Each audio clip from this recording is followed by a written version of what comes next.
As you know, I love to sit and watch nature. I assume you do too, when you can find time to do it, which is a sadness that you can't and don't. But outside where I live, I have these feeders and the deer and all the creatures that come regularly. And it often strikes me that the creatures in nature, they're either doing one of two things. And the two things aren't really apart from one another. They're either working. You may not think it, but those little rufous-sided towhee and the nuthatches and the finches and all the creatures hopping around and scraping the seed, and the turkeys, which I don't know, other than Thanksgiving, I don't know why God put them on the earth.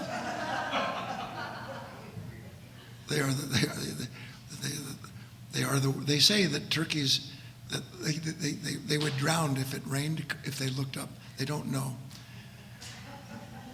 The point is that everything's always working, and when it's not working, then it's resting.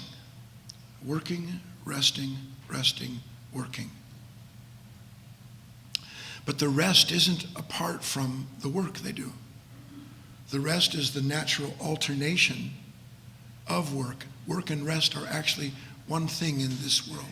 They're one thing in this world.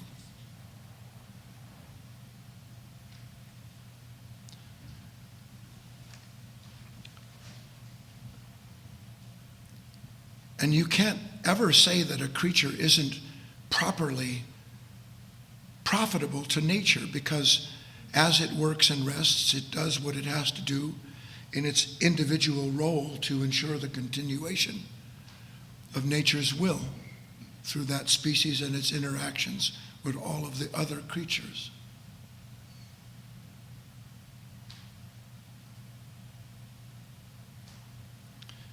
We, on the other hand,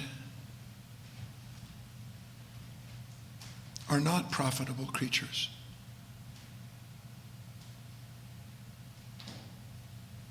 Because we're always working at something that isn't profitable at all. We're always thinking,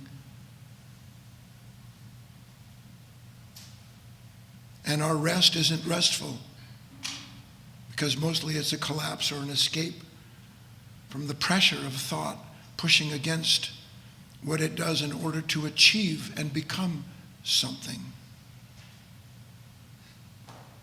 But just like nature's creatures in scale, you and I are meant to be profitable not just to nature, but to the nature that created nature, to the divine.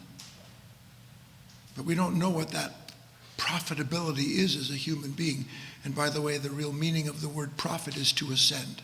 The ancient meaning of the word profit is to ascend.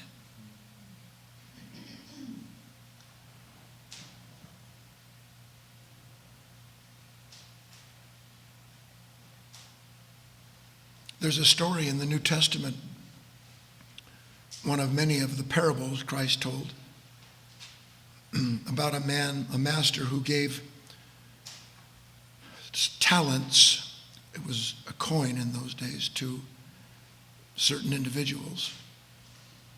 And those individuals were to go out and to make something with their talents so that they could come back and pay the master for what they had, and incidentally have something left over for their efforts. We're given talents. Talents in that language relative to our life is we are, each and every one of us, given a very particular set of essence, a very distinct quality that we bring into this life with us. This life does not create essence. We bring an essence with us. That's why, I don't know if you ever marvel at it, I do. How can there be so many different human beings, all doing so many different things? It stuns me. Sometimes I'm on the freeway if I have to go to a big city, and there's a gazillion people, and they're hanging out their windows, and they're walking down the streets, and they're eating pizza and hot dogs and driving cars and honking at each other. And every last one of them has a story seemingly unlike any other story in the big city. How is that possible? Because each of us is given as I said, a set of gifts, talents, essence that is intended to be developed and integrated in this life. But we are not the developers ourselves of our essence, nor are we the ones who by ourselves can integrate these qualities that were sown into us by something that's timeless. Our work, just as the creatures that I'm describing in nature, is to do the work that the divine has given us, which is to attend to the development of our essence. And we cannot do that in thought. Thought steals development. You can sit in this room and be a profitable human being by completing the task that you have been given as a human being. And the task you've been given as a human being is not to look good. The task you've been given as a human being is not to succeed in the world according to what the world has told you it means to succeed. And the way you can know that is true is that most of us have had some of that success and it leaves us sick. Consumed doing a work that steals from us the work of being present, of using everything around us at every moment in a kind of quiet, attentive awareness, so that in that, who and what we are is consistently brought up and revealed, and in the revelation, it's integration. Because we become something that's capable of recognizing, I have a different kind of life than just sitting in my chair, driving in my car, trying to figure out who I am, what to do, and how to make sure nothing messes with it. In that story, a couple of the individuals given this talent did what they told, and they brought back. They gave to the master what the master had given them and more. And one, of course, buried the talent for fear of what the master would do if he didn't succeed. And that particular individual did not come to a happy ending. And just to make it clear, it wasn't a happy ending that he didn't come to in time. He spent his essence, his life, doing time, thinking, trying to save whatever it was that he thought was valuable, instead of understanding that everything valuable in his life, in our life, has been given to us for the purpose of developing it right this moment, not tomorrow, not yesterday, now. And until we have a relationship with presence, with the moment itself, so that we can sit here in a room like this, or drive here, or whatever we're doing, if we're not in practical thought,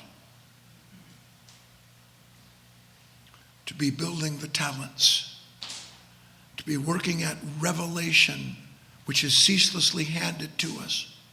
And our task is to spin what seems to be straw into the gold of a discovery about something much greater than ourselves that has given us something immeasurable, but that we will never know as long as we continue to measure who and what we are through thought. Use your time valuably. Use it properly. You don't have that much. You don't have that much. This body, it's done. It's done when it's born. But in that space, when there's a physical existence, there's the possibility of an individual having something born in them and born in them and born in them, so that gradually they start to understand that is their very essence itself. A continual kind of rebirth through a continual discovery that only someone who knows how to use the moment can come upon.